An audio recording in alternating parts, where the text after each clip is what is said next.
Coach is Nebraska's Matt Rhule. Rhule enters his second season as head coach of the Huskers, who opened the 2024 campaign on August 31st against UTEP. Coach Rhule, welcome. We'll begin with your opening statement. Good afternoon. Thank you on behalf of our team. I appreciate everyone covering us. Thank you to Commissioner Petiti and the entire Big Ten staff. Welcome to the four new teams, especially UCLA, who I spent some time as a student at. So UCLA is always near and dear to my heart. So welcome. Very, very proud to represent the University of Nebraska. We brought three of our best student athletes here, Ty Robinson, Isaac Gifford, and Ben Scott. If you'll just allow me for a second, we brought them. They're all college graduates, over 94 starts, working on their master's degrees. But if anything else, in a day and age in college football where everyone's always talking about who's transferring out, talking about recruiting, these guys and a couple others made the decision to come back and not go to the NFL but play another year. So I'm so grateful to them. I think what we'll see in this new era of college football is the teams that can stay together and have veteran staffs, veteran teams, are going to be really good. And I think they've given us a chance to have a really good team this year. So grateful to them. It's been an exciting time for us. It's a great time to be a Husker. Troy Dannon coming in and taking over, I think, has really brought a positive energy to the athletic department. 5 Big Ten championships this year in the athletic department, multiple athletes representing us in the Olympics. Finished 22nd in the all sports standings, and so now it's our time to do our part. We think we have a really good team, and we think that we're a team that people are going to have to deal with this year. And I've liked the way that they've worked. We finished the semester with a 3.241 cum GPA, the highest in school history. The guys are getting it done in the weight room. They're getting it done in the classroom. Now we've got to get it done on Saturdays. So with that, I'll take your questions. Coach, we got first row on your right side.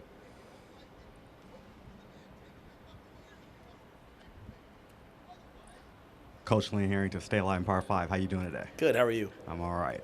So let's talk about last season. It's no mystery. Nebraska led the Big Ten with 16 interceptions. However, it's year 2. How do you see the offense evolving under Scott Satterfield, and now that you have players like Dylan Raiola in the roster? Yeah, I thought last year, we played 3 quarterbacks. I think when you go back and look at a lot of things that happened, a lot of guys did do a lot of good things. It's obviously overshadowed with numbers like you said. But, Marcus is a coach that I trust and believe in. We brought in Glenn Thomas to be the quarterback's coach, who we have a lot of history, the three of us together. And we have a lot of skill. One of the things that happened to us last year is, a bunch of our receivers we were counting on early got hurt. 2 of our tailbacks got hurt. A couple of linemen got hurt. And in the midst of that adversity, I'm always looking for, hey, how do we get better? And we put the Jalen Lloyds in, the Malachi Colemans, young players. And by the end of the year, Jalen and Malachi were good players. So now we enter year 2, and those guys are a year older. Instead of redshirting, they now know what to expect. We have depth at receiver. We have depth in the running back room. We went out and recruited some really good players. We brought some guys in the portal like Isaiah Nayor and Jamal Banks. So we have a deep receiver room, and we have a deep running back room. We have a veteran offensive line, and we have 3 quarterbacks that we know can play. And so I expect us to be great on defense, and I expect us to make a real jump on offense. Last row on your right side. Hey, Coach. Trey Redfield with NTV News and Kearney all the way here in the back. Wanted to ask about John Butler. How does his hire help take this defensive back group to new heights in your second year here in Nebraska? Well, John's a guy I've known a long time. And I think anytime that you can hire someone on your staff as a position coach who's been a coordinator, they come in with another set of eyes. I've had a chance to coach against John when I was at Temple. He was at Penn State. Obviously in the NFL, he was in Buffalo. Just think about in recruiting. For those guys who want to go to the NFL and they're talking to us, I've been in those draft rooms, but John's coached Micah Hyde. He's coached Jordan Poyer. He's coached top 5 secondaries. And so, it was unfortunate we had to change that late in the year, but we wouldn't have gotten John earlier. He was at a point where he was ready to get back in and start coaching. It just kind of so happened that I was on vacation at the beach about 2 towns away from where he was, so it was all pretty fortuitous. We sat down, and Tony White's one of the best coaches in college football. He's an amazing defensive coordinator. Terrence Knighton is an amazing defensive line coach. Rob Dvorak, excellent young linebacker coach. I think John will bring some experience, a second set of eyes, and a guy that the players can trust will make them better. Fifth row on your left side. Hi, Coach. Abby Harris, Go Big Redcast. After completing your first season in the Big Ten, what advice do you wish you would have received? Well, one of the things about being at Nebraska, you do get a lot of advice. I mean, Coach Osborne's there all the time to help. Coach Solich is there to help. Coach Osborne tried to warn me about the weather. He tried to warn me about the wind, and I heard it, but I didn't. It was until it was like 30 miles an hour in my face that I was like, oh, Coach Osborne wasn't lying. I think the biggest thing I regret from last year was when you're in pro football, it's kind of quiet, and there aren't bands and things like that. The crowd isn't, and we started our first 2 games last year on the road in hostile environments. Minnesota, they did a great job. They had a gold out for their first game, and so just getting readjusted to the crowd noise and the passion of the fans in the Big Ten, the atmospheres we're going to have to go into. We have to be better on the road, and so I wish I would have taken that. I would have taken that to heart and gotten that advice. But I am so blessed. I mean, I get to coach college football, and some days I've got George Darlington, legendary secondary coach. I mean, I might have Tommy Frazier or Eric Crouch. I might have Coach Osborne there. I might have Coach Solich there. Like, it's a football coach's dream. First row on your right side. Kenneth Berry, Touchdown to Tangents. Coach, with all your experience coming from, you go back to the Big 12 and Baylor, defensively, how excited are you knowing you got all these former Pac-12 schools coming in and they run a lot of up-tempo, and obviously the Big 10, smash mouth football. How excited are you to kind of take on that challenge? And when it comes to just the team, how do you feel like they're kind of really leaning into your message? And do you feel like it's similar to when you kind of had that big breakout season at Baylor? Yeah, I think you can tell when a team is ready to make the turn in their body language, in the way that they walk around the building. It's just confidence. For young people nowadays, there's nothing more than confidence. There's such a fear of failure because everything's evaluated. And I think when I walk through our locker rooms and I walk through our weight rooms and I walk out in the field, I see a confident team. I see a team that understands that games are going to come down to the final seconds, and the narrative about close losses, we're going to turn that into close wins. In terms of the teams coming in from the West Coast, I don't want to speak for them. I do know that travel and weather are going to be real things in this new Big Ten. Having to play and then travel maybe 5 or 6 hours and then play again the next week, those are all things that the best minds will find the best solutions to. And so we're trying to model everything out as we go. You might play 1 week and it might be 85 degrees, and you might play the next week up in Madison, Wisconsin, and it might be really, really, really cold. And so all of us have our own challenges. I'm kind of focused on ours, but I do know this. Deshaun Foster was a player when I was a GA. Lincoln Riley's one of my great friends in coaching. I've coached against him multiple times. I have a lot of respect for the University of Washington. I think Dan Lanning's a great coach, so I think it's only made the conference better. On your right side here, first row. Heather Dinich with ESPN. I hear this confidence from you, but also coming at a time when you do have to go to USC and you're going to play Coach Foster.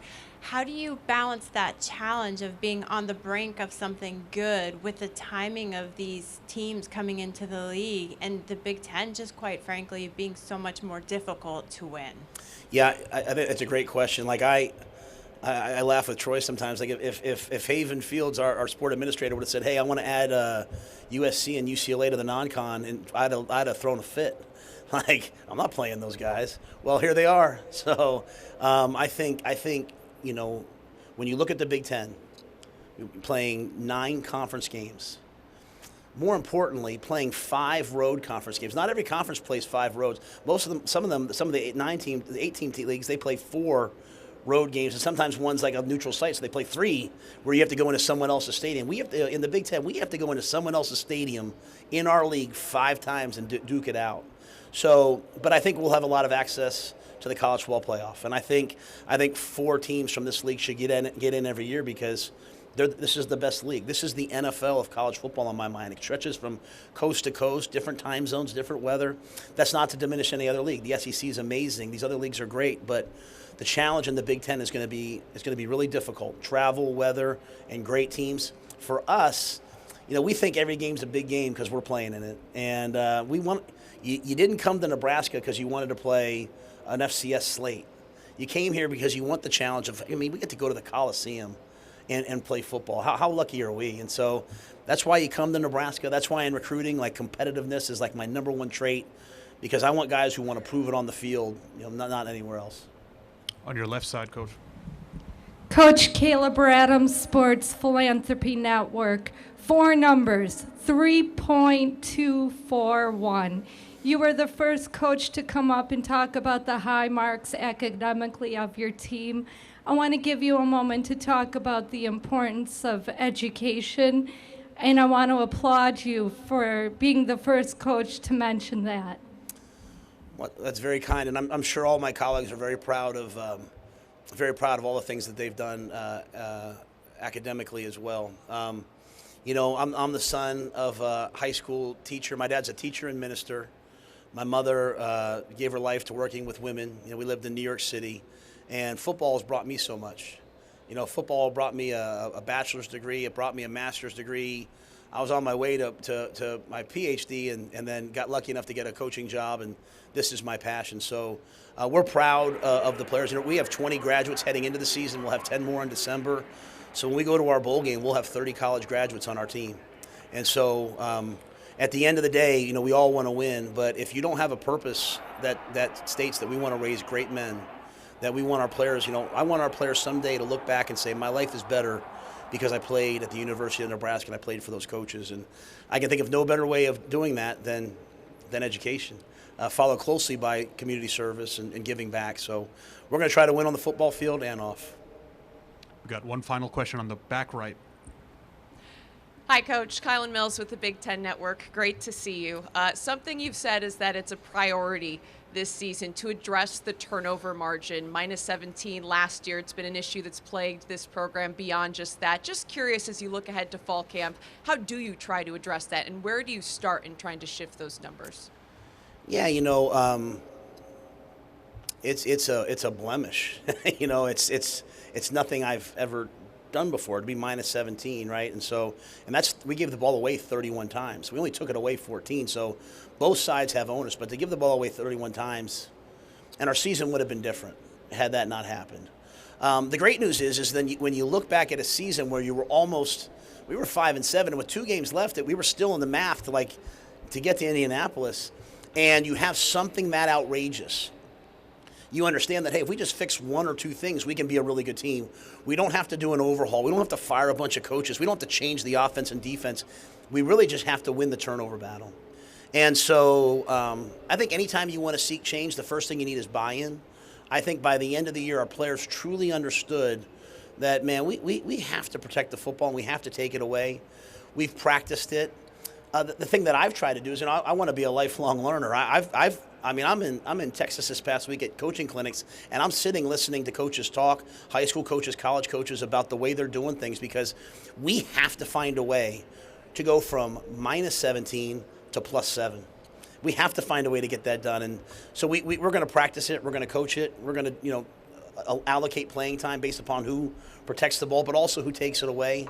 And but I think the buy-in came from our players early on. They recognize we need to do this because we have a really good football team.